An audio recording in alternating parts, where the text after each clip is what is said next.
Hello friend, welcome to BPSC platform. आप लोग अच्छे होंगे और अपनी बीपीएससी मेंस की प्रिपरेशन को अच्छे तरीके से कर रहे होंगे। और ये हमारा जो सीरीज़ है बेसिकली स्टैटिक्स को लेके है। जो भी हमारा डीआई का सवाल आता है हमारे जीएस पेपर 1 में सेक्शन 3 में 4 सवाल आते हैं, 2 सवालों का उत्तर देना होता है और 72 मार्क्स का होता है। तो अगर हम स्टैटिक्स प्रीवियस ईयर को भी अगर अच्छे तरीके से कर लेते हैं और कुछ चैप्टर जो मैंने बताया था उसको थोड़ा सा ध्यान में रखते हैं, बेसिक जानकारी रखते हैं, तो 72 मार्क्स अच्छे तरीके से आप अचीव कर सकते हैं। बशर्ते आपको आंसर करते समय बहुत कुछ चीज़ों का ध्यान रखना होता है, जो कि मैं आपको जब भी सॉल्यूशन करता हूँ सवाल को तो उसमें मैं बताता हूँ। और ये जो आपका सेशन है आज का, इसमें इसमें आपको मैं चारों सवाल सॉल्व करूंगा और लंबा सेशन नहीं है, क्योंकि मैंने सवाल पहले से पूरा सोल्व करके रखा है। मैं आपको चीज़ें समझाऊंगा, ओके, क्योंकि सोल्व करने में यहाँ पे आपका वीडियो लंबा हो जाता है और वीडियो लंबा आपको पसंद नहीं है।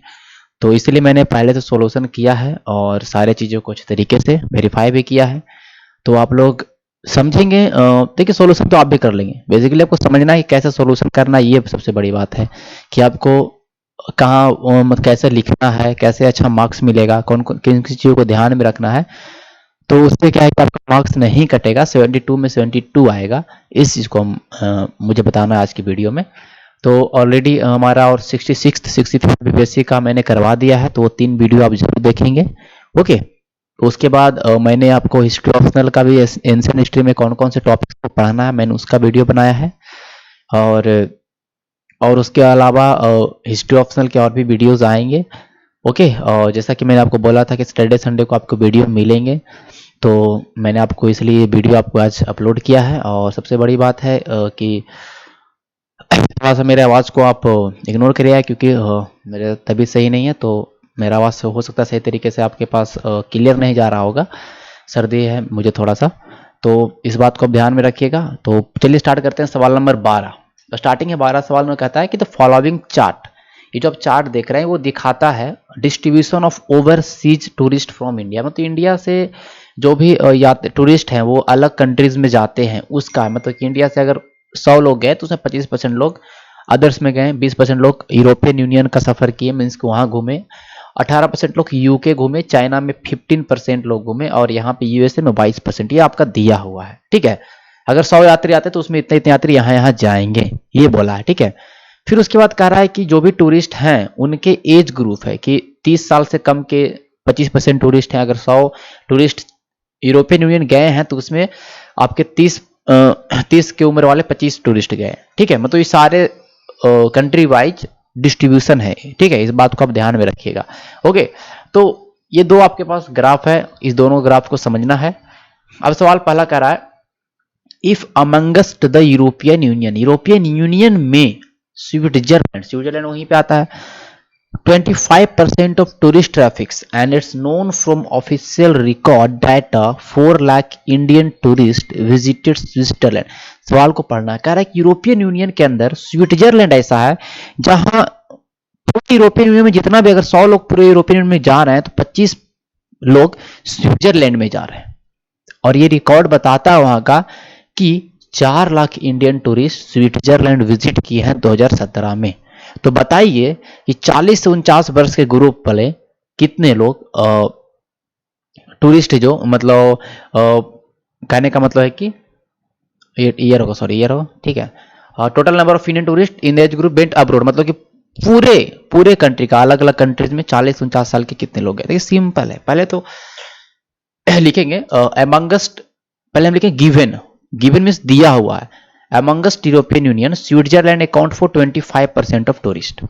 और ये भी दिया गया है गिवन, पहले गिवन यहाँ पे लिख देंगे, ठीक है।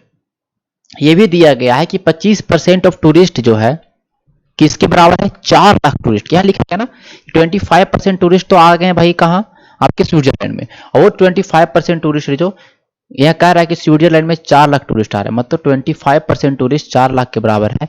तो जाहिर सी बात है कि पूरे यूरोपियन यूनियन में 100% आए होंगे, कि 25% स्विट्जरलैंड में, तो पूरे यूरोपियन में 100%, तो 100% टूरिस्ट होगा। और 25% का वैल्यू 4 के बराबर है, तो 100% का 16 लाख, मतलब 16 लाख टूरिस्ट यूरोपियन यूनियन जा रहे हैं, ओके। अब देखिए total tourist in European union in 2070 equal to 16 lakh, यह 16 लाख है। ओके, उसमें से out of total tourist from India European union accounts for 20%। देखिए कैसे, यूरोपियन यूनियन में 20% लोग जाएगा, 100 लोग इंडिया से निकले तो 20% यूरोपियन यूनियन में जा रहे हैं। और हमने डाटा से निकाला कि 20% का वैल्यू 16 लाख के बराबर है। तो आप भी बता सकते हैं ना कि 16 लाख 20% के बराबर है, तो पूरे इंडिया से जो टूरिस्ट गए हैं वो कहीं ना कहीं 16-85 मतलब 16-80 लाख टूरिस्ट इंडिया से घूमने गए पूरे ऑल ओवर कंट्री में। तो 20% का वैल्यू 16 लाख, तो 100% का वैल्यू 80 लाख। इसी रूप से निकाल सकते हैं, एक एक नियम करके जैसे भी निकालना आपको। तो total tourist from India to various country या अलग अलग कंट्री में गए, उनका एज है, उनका संख्या है 80 लाख। लेकिन अब हमारा सवाल में यही नहीं पूछा, हमने पूछा कि टोटल टूरिस्ट का संख्या बताइए जो 40 से 49 साल के एज ग्रुप में हो। देखिए अब मुझे पता है कि 40 से 49 साल के जो एज ग्रुप है उनका संख्या है 15%, मतलब 15% टूरिस्ट जो है वो 40 से 49 साल की उम्र के हैं। अगर 100 टूरिस्ट इंडिया से जा रहे हैं तो उसमें से 40 से 49% के जो लोग हैं वो 15% है। तो हमें तो वही पूछा है, total tourist tourist age group 40 से 49% went abroad during 2070 equal to total tourist गुने 15%, है कि नहीं। तो वहां से हम 80 का 15% निकालेंगे तो 12 लाख टूरिस्ट जो है वो यूरोपियन यूनियन गए हैं, सर पूरे वर्ल्ड में ट्रेवल किए जिनका उम्र 40 से 49 है। कुछ भी पूछ सकता है, आप आंसर दे सकते हैं। तो ऐसे करके अगर बनाएंगे तो आराम से अच्छे तरीके से कहीं भी पूरा जितना ज्यादा हो सकता है इस वर्ड को लिखें, गिवन, फ्रॉम, ग्राफ, ऐसे करके, ठीक है। ये जैसे मैंने लिखा कि आप लिखते percentage of total tourist age group 40-49% went abroad equal to 50%, पहले ऐसे 50% लिखते, फिर लिखते नंबर ऑफ टूरिस्ट, फिर टोटल टूरिस्ट गुने 15% करते हैं। मैंने यहाँ पर थोड़ा शॉर्ट लिखा, लेकिन आप लॉन्ग लिख सकते हैं, पूरा फरमा के चीजों को लिखेंगे ना तो और अच्छा रहेगा। मार्क्स काटने का उसको कुछ होगा ही नहीं कि वो क्यों काटे मार्क्स। राइटिंग का कोई इशू नहीं होता, ठीक, इस बात पर ध्यान रखिएगा। ऐसा नहीं कि बहुत अच्छा राइटिंग लिखना है, जरूरी नहीं है, लेकिन आपका जो राइटिंग है वही होगा, वो तो सुधरेगा नहीं। तो लेकिन हर एक चीज जो वो जब चेक करने वाला चेक करे तो उसको पता चले कि सब पता था बनाने वालों को, ठीक है। कह रहा if total number of tourist of age group 30 से 49 इज 2,40,000, ठीक है। 30 से 49 के एज ग्रुप की संख्या जो है वो 2,40,000 है। 2,40,000 है, नहीं सॉरी 24 लाख है, ठीक है। तो कह रहा है कि क्या संख्या होगा जिनका एज 60 साल से ज्यादा है। ओके, ये सवाल कह रहा है। देखिए तो हमें तो संख्या दे दिया, number of total tourist age group 30 से 49 24 लाख।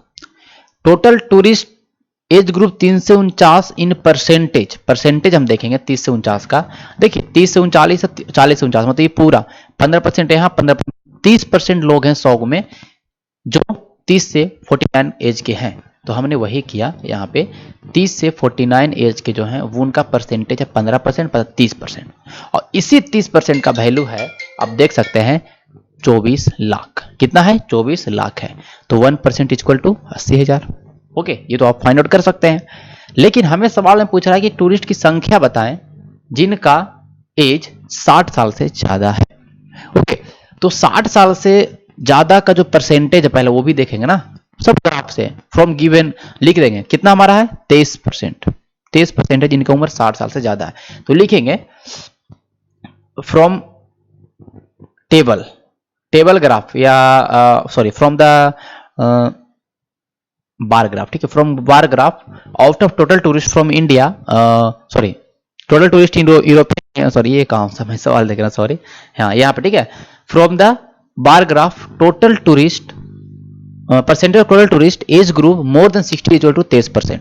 ओके, तो नंबर ऑफ टूरिस्ट, संख्या टूरिस्ट की होगा 23 गुने 80,000, 1,84,000 उत्तर आ गया, ठीक है। नहीं 18,40,000, ये हो गया उत्तर। तो ऐसे बनाना है। मैं जो मतलब फ्रॉम ग्राफ, गिवन डाटा, तो हिंदी में आप लिखें दिया गया ग्राफ, ये सब लिखिएगा प्रश्न अनुसार, ये सब चीज आपको लिखना है, ठीक है। विशिष्ट उत्तर, तो इस तरह चीज आप लिखेंगे तो ये सब कहीं ना कहीं आपके मार्क्स बढ़ाने में काम आएंगे, ठीक है।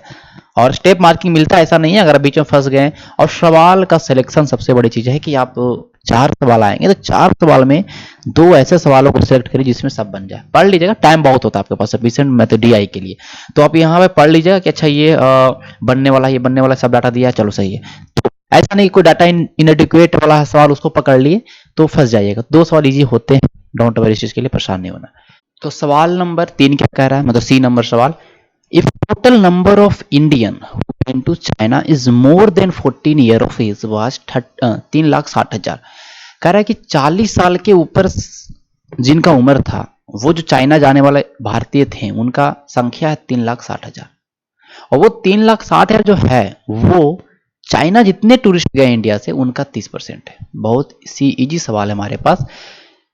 टोटल टूरिस्ट का 30% 36,000 3,60,000 के बराबर है, तो क्या वहां के जो चाइना जो पूरा है इंडिया से, उनका संख्या नहीं निकाल सकते हैं? निकाल सकते हैं। तो नंबर ऑफ लिखेंगे क्या, given number of Indian tourist went to China more than 14 year of age equal to 3,60,000।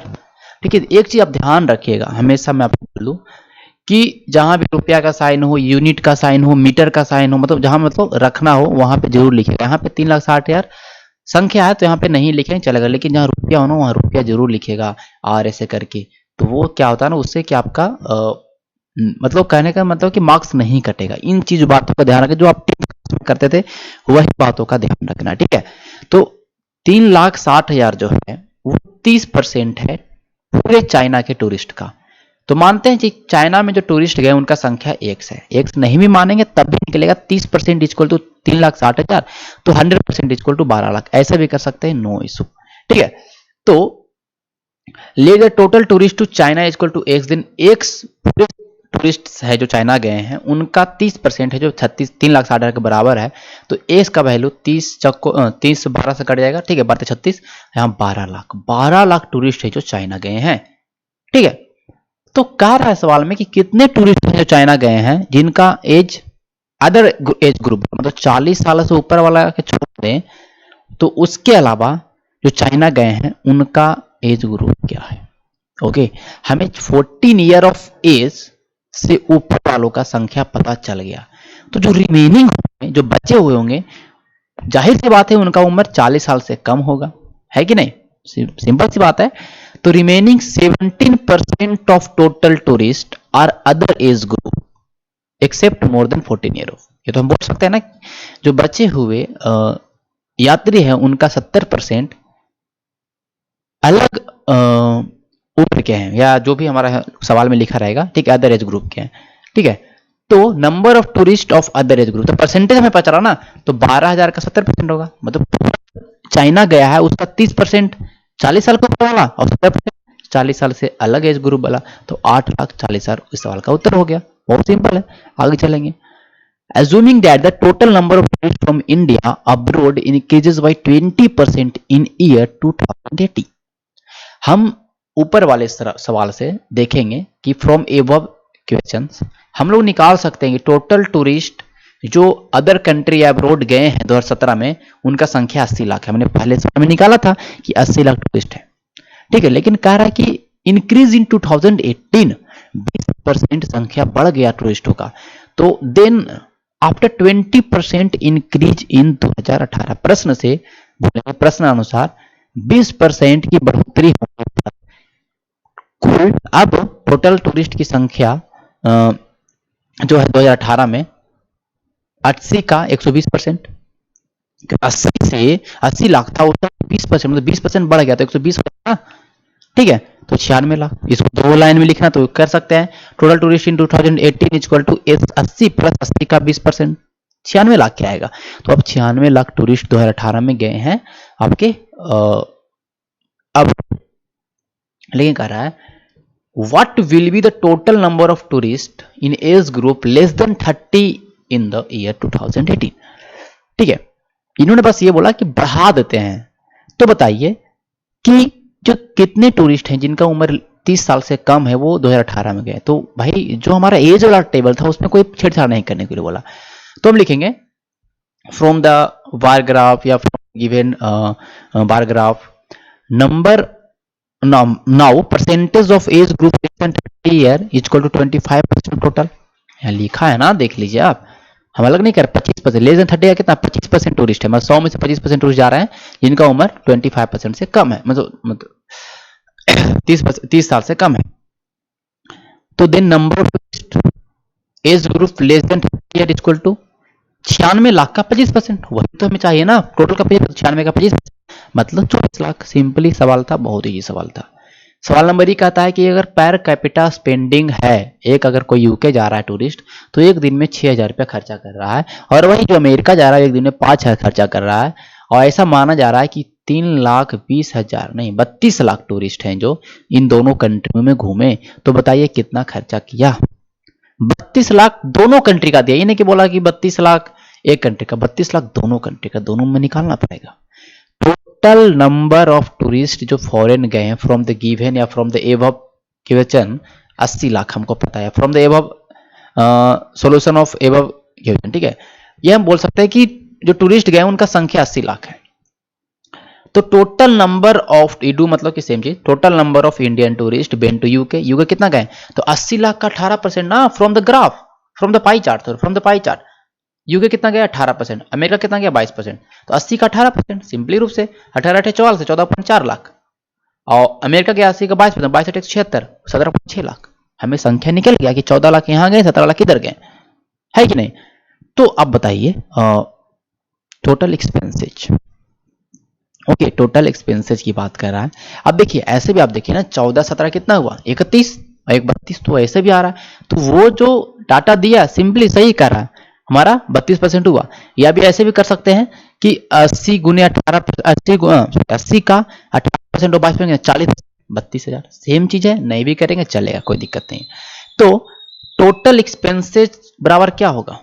Number of student गुने पर कैपिटा स्टूडेंट, सॉरी मैंने स्टूडेंट लिखा, नंबर ऑफ टूरिस्ट, ओके, गुने पर कैपिटा स्पेंडिंग, संख्या यात्रियों की संख्या गुना उनके प्रति दिन का खर्च, यही तो निकलेगा ना कितना खर्च कर रहा है एक टूरिस्ट, है कि नहीं? मतलब पूरा टूरिस्ट। तो टोटल स्पेंडिंग अगर यूके में देखें तो यूके में 14 लाख गए हैं, है ना? यूके में कितना गए हैं? 14 लाख गए हैं।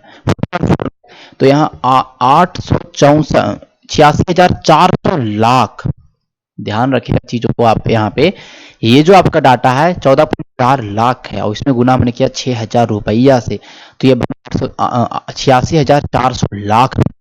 लाख लिखना जरूरी है, ये ध्यान रखिएगा, वहां पे गलत नहीं करना। नहीं लाख लिखना है तो 500 और बैठाइए, 700 ना तो लंबा हो जाएगा। यूएसए में जाने वालों की संख्या एक दिन में 5,000 खर्चा करते हैं, तो 88,000 लाख टोटल स्पेंडिंग निकालेंगे तो जोड़ेंगे तो हमारा निकल जाएगा 1,74,400 लाख, मतलब 1744 crore.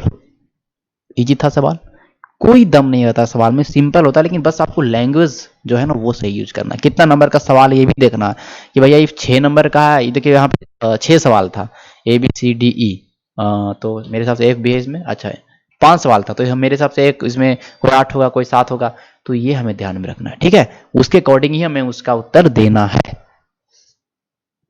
Following multiple war charts of production of same type of vehicles for a period of 3 years by selected manufacturer and the line chart the price of vehicle in the year 2070।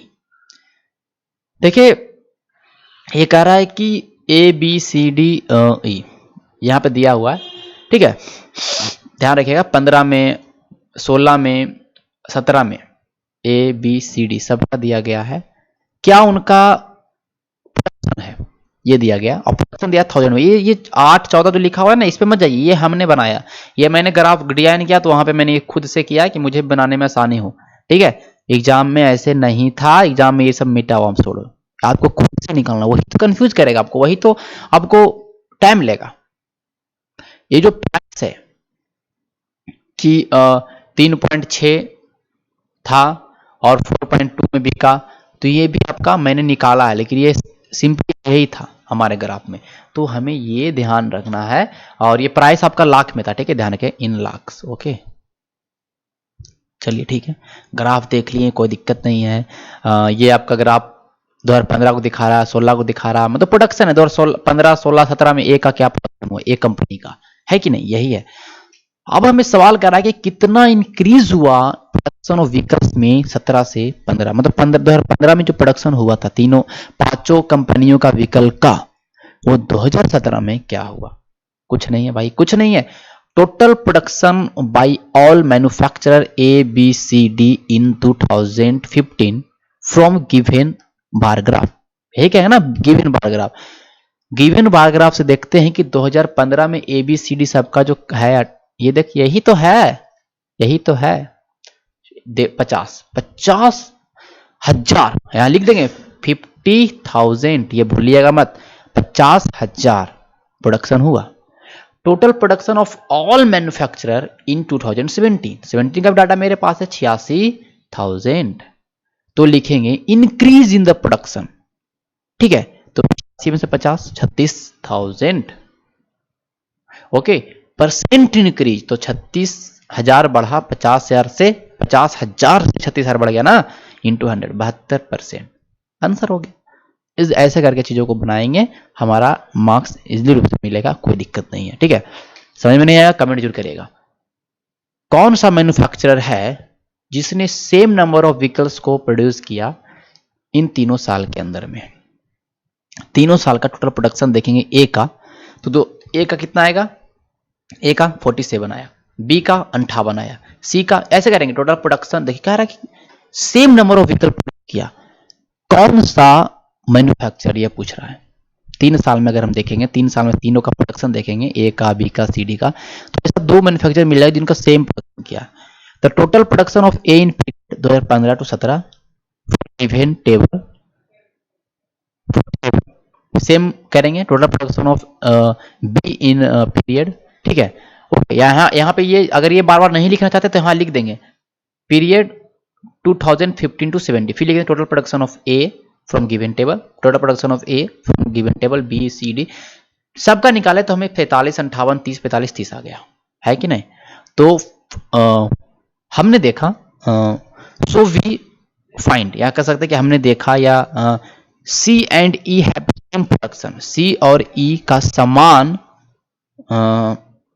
उत्पादन है इस दिए गए अवधि के दौरान, है कि नहीं। देखिए यहाँ 30 कर रहा है, ये भी 30 कर रहा है, तो यही उत्तर था, सिंपल था। What percent of total productions of vehicle is produced by the manufacturer A and D? तो ओके, सिंपल चीज कह रहा है कि जितना टोटल प्रोडक्शन हुआ है व्हीकल का, ओके, वो ए और डी के प्रोडक्शन का, ए और डी जो है, केवल ए और डी जो प्रोडक्शन कर रहा है वो कितना परसेंट है, ओके, ठीक है। टोटल प्रोडक्शन कैसे निकलेगा बताइए। तो टोटल प्रोडक्शन बाई मैन्युफैक्चरर ए 47 हम निकाल चुके हैं, ए कितना कर रहा है 3 साल में, 47 कर रहा है ना, और डी 45 कर रहा है, देख लीजिए 16 9 25 और 20 45 कर रहा है।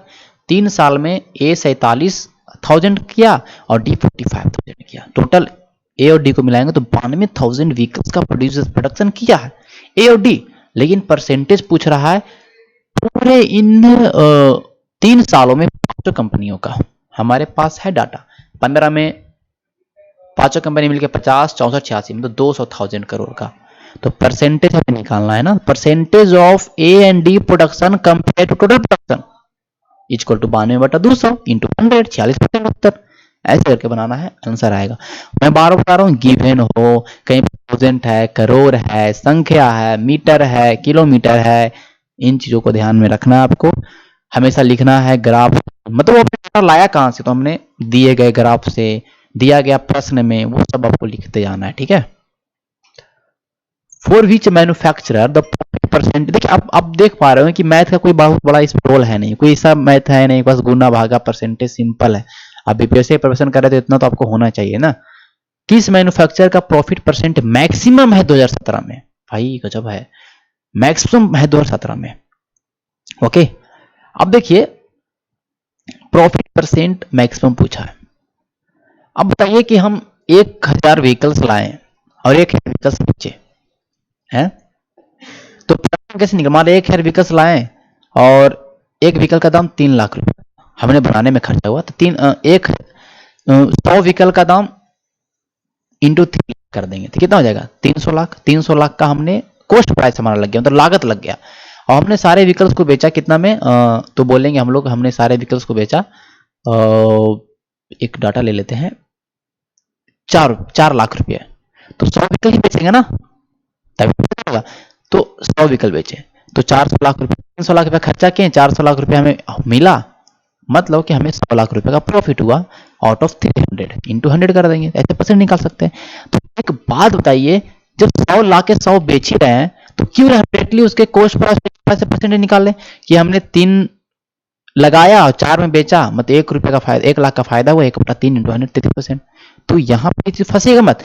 यहाँ पे जब कोई डाटा कोई दिया नहीं है कितना व्हीकल ला रहे इतना व्हीकल, मतलब ये सीधे कह रहा है कि किस मैन्युफैक्चरर का प्रॉफिट परसेंट मैक्सिमम है।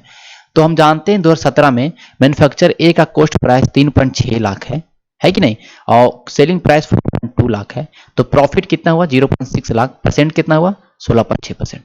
ऐसे करके ए बी सी डी ई सारे का निकालना पड़ेगा भाई, ध्यान रखिएगा।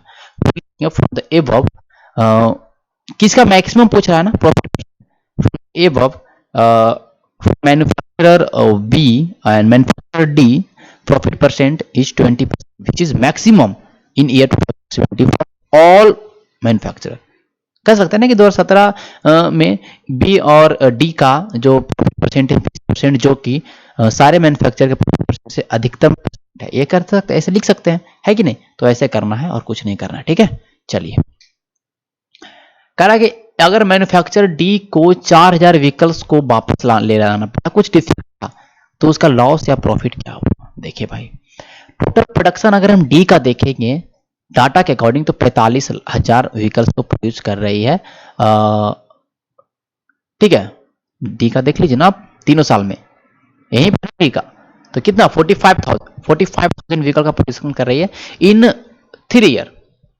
टोटल कॉस्ट प्रोडक्शन का क्या हो गया, टोटल कॉस्ट, तो एक व्हीकल्स का कॉस्ट प्राइस 4 लाख लिखा, मतलब 4 लाख लागत मूल्य है, तो कहने का मतलब 1,80,000 लाख, इतना लाख रुपया खर्चा हो रहा व्हीकल्स को बनाने में, तो लागत मूल्य है।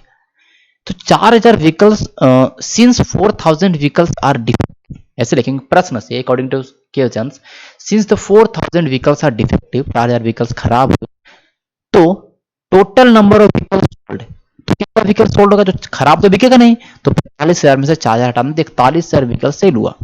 तो now total selling price of vehicles इस 41,000 गुने 4.8 लाख दिया हुआ, सब डार्ट ग्राफ में दिया हुआ, तो 196,800 लाख इतना हुआ।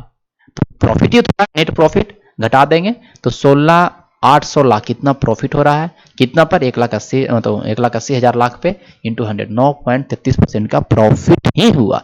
यही पूछ रहा था, 36 नंबर मिल जाता कि दोनों सवाल हल्का था। तो अब सवाल नंबर 12 और सवाल नंबर 13 को ले सकते थे, किसी तरह का कंफ्यूजन दोनों सवाल में नहीं था। आगे जब हम पढ़ेंगे सवाल नंबर 14 थोड़ा थोड़ा कंफ्यूजन क्रिएट होना स्टार्ट होगा, पूछेगा कुछ, बनाना होगा कुछ, ठीक है, लेकिन हमें तो सब बनाना है ना, आपको सब बताना हमको। ये बार ग्राफ जो कह रहा है 3 कंट्री ड्यूरिंग द 12-17 7 1 3 6 साल का आपका प्रोजेक्शन है, करोड़ में है, ए बी सी 3 कंट्री है, ओके, ये पूछ रहा है। चलिए हम समझेंगे डाटा।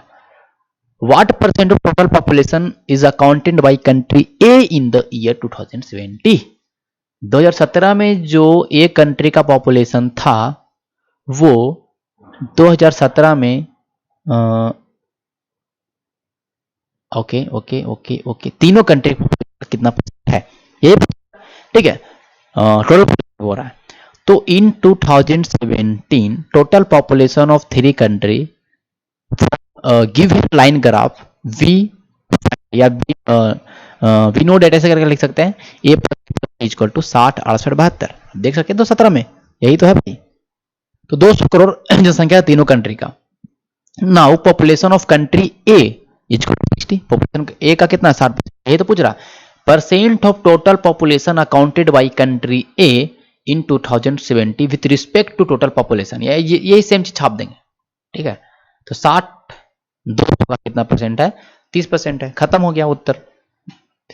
तो अब देखिए सवाल नंबर बी क्या कह रहा है, if the sex ratio of country B and C in the year 2016, 2016 में बी और सी के जो लिंगानुपात है वो 106.5 है 105.2 है, ये आपका बेसिकली रेशियो बना के दिया है।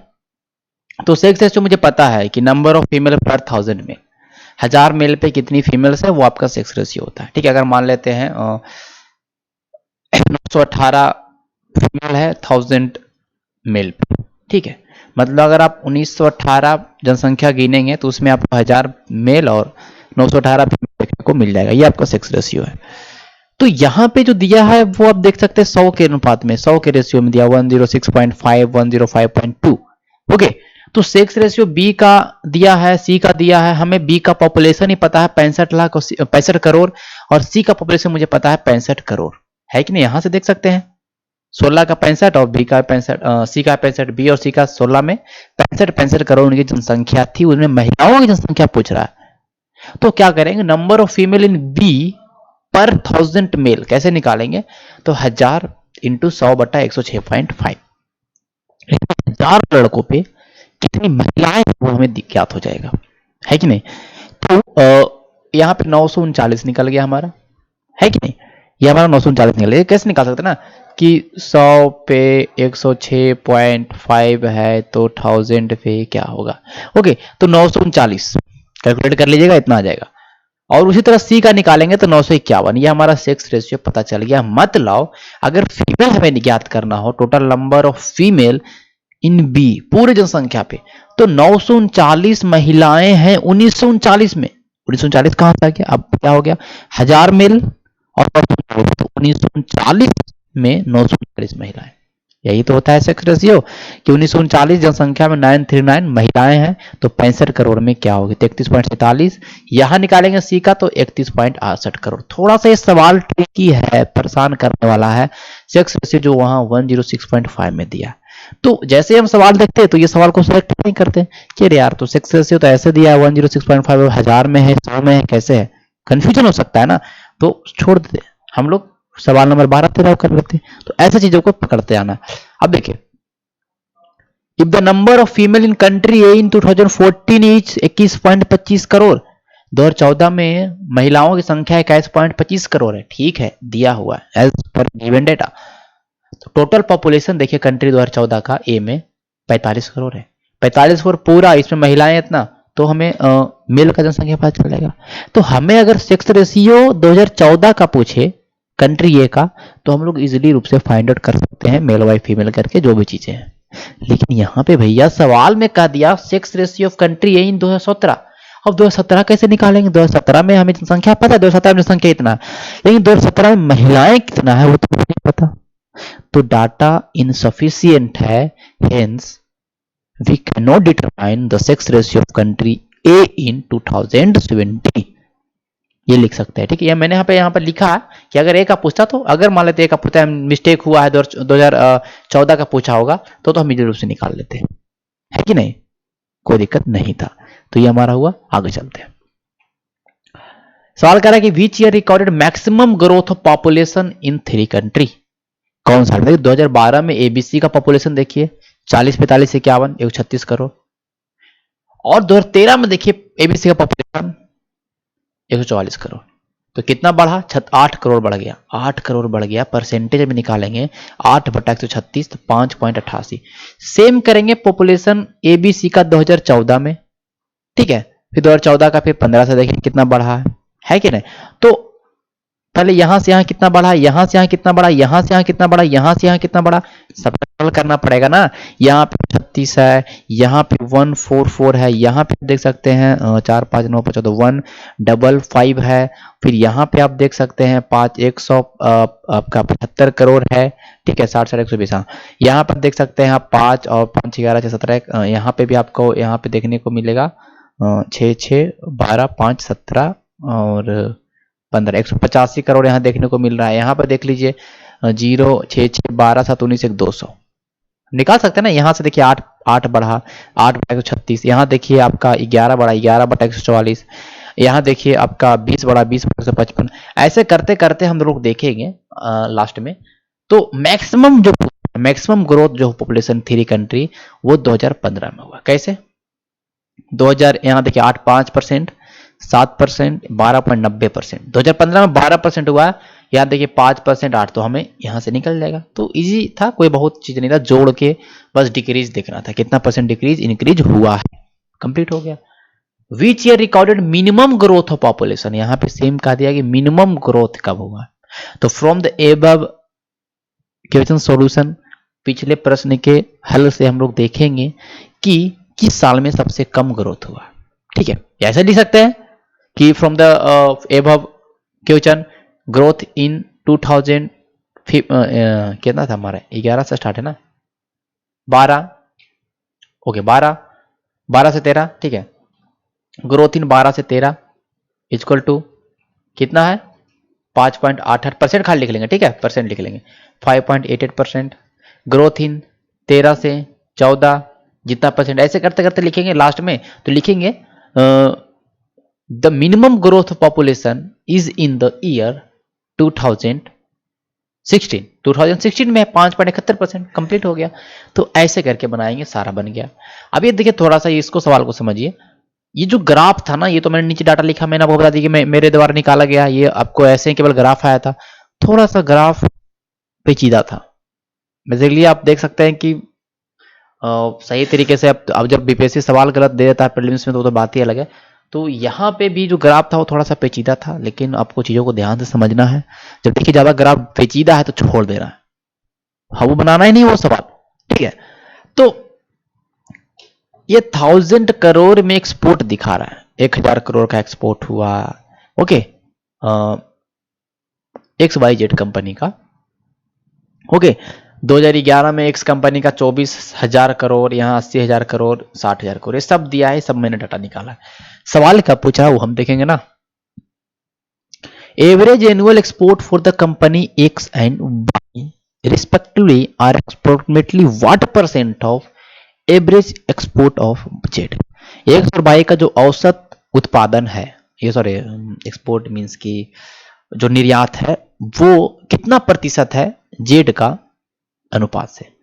अनुपात मतलब एवरेज पूछ रहा है, मतलब 3 साल का पूछ रहा है, ठीक है। तो टोटल एक्सपोर्ट कंपनी एक्स का 2011 से 2017 का देखेंगे, 3 साल का नहीं, मतलब जो भी साल दिया हुआ है, तो हमारा ये पता चलेगा 2460। यहां देखिए डाटा से जो पूरा जोड़ लीजिए, ठीक है, पूरा जोड़ेगा तो आपका 476,000 करोड़ टोटल एक्सपोर्ट, यहां लिख देंगे 1000 करोड़ इतना एक्सपोर्ट हुआ है। तो एवरेज निकालेंगे टोटल एक्सपोर्ट बटा number of year, total year, तो 68,000 करोड़ का एक्सपोर्ट हुआ है कंपनी खाली ए का। उसी कंपनी बाई का निकालेंगे, ये जोड़ देंगे पूरा 560 आएगा, 7 साल से कर देंगे तो 80,000 करोड़। तो कंपनी ए, कंपनी एक्स और कंपनी बाई दोनों को जोड़ेंगे तो कितना आएगा भैया, बाद में जोड़ेंगे, ठीक है, अभी तो हमको यहां रखना है, ओके। अब देखिए फॉर सेम जेड के लिए भी निकालना पड़ेगा कि जेड के कंपेरिजन में पूछा है, तो जेड का जोड़ देंगे पूरा 596/7, ओके।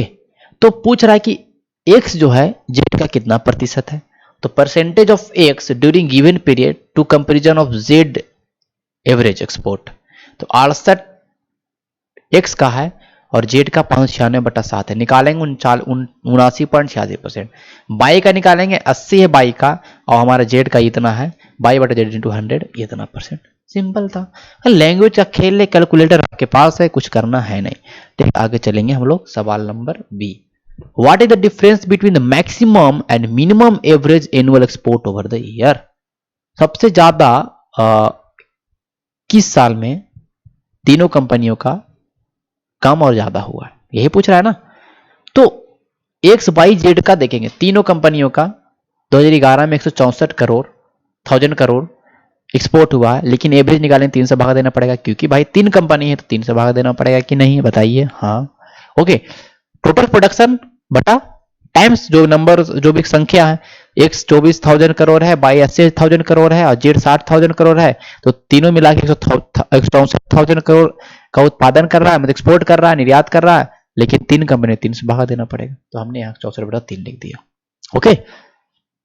2012 में 188/3, सेम सब कुछ कर देंगे, ठीक है, कुछ करना नहीं है।